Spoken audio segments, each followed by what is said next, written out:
Hi guys! Hello sa inyong lahat. Welcome back again to my YouTube channel. Hello po. Good afternoon. Ngayon po ay September 24, 2024.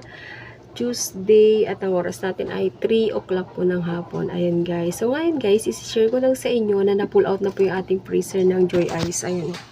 Wala na po yung ating freezer dyan guys sa area na yan. Dyan kasi nakalagay. Ngayon inilipat ko na po yung ano dyan, yung video okay. Ayan na yung ating video okay guys. Nakaharap na yun sa may gate.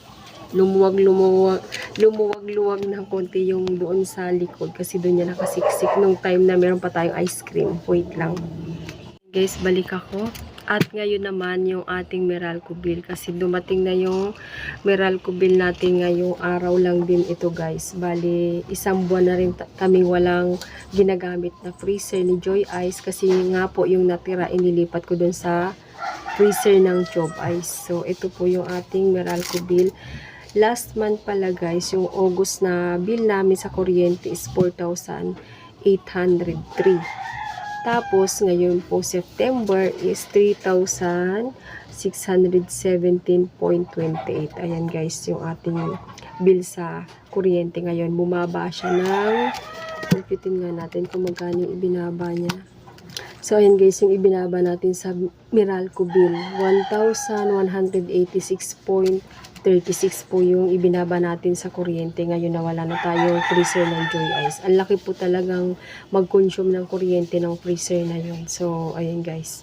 So, titingnan natin sa loob ng sa susunod na buwan ulit. Kasi dito sa bill na to, ang gamit pa namin dito yung isang ref na nasa likod ko, yung pangkusina namin. Tapos yung Pujidenso na freezer at saka yung chiller. Ayan guys, yung gamit namin dito sa bill na to. Ngayon, kaka-off ko lang po yan kanina. Tinanggal ko na yung laman kasi wala naman masyado. Nagkasya naman na sa chiller at saka wala na rin ice cream. Naubos na yung natitirang ice cream.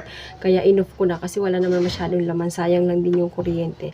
So sa susunod ulit, titingnan ko kung magkano yung ibababa ulit ng ating Meralco bill na dalawa na lang po yung ginagamit namin dito sa tindahan. Yung una, Pujidenso at saka yung chiller na Pujidenso din. So, ayun guys, mag-update ako ulit kung kumusta ba yung bill natin sa kuryente ngayong medyo nagbawas na tayo ng gamit dito sa tindahan. So, ayun guys, balik ako. Meron lang dumating na delivery kay Tindahang Tapat.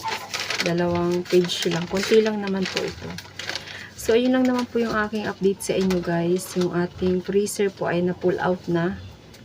At yung ating Meralco bill naman. Yun lang yung aking konting share ngayon dito sa aming tindahan. Sa mga susunod na araw, titignan natin yung magiging bill natin ulit. So, ayan lang guys. Maraming salamat po sa panonood sa aking mga video. Sa mga hindi po nakapag-subscribe, please subscribe my YouTube channel, Abel Gristo. At syempre, huwag niyong kalimutang pindutin ang notification bell para lagi kayong updated sa mga susunod ko pang video.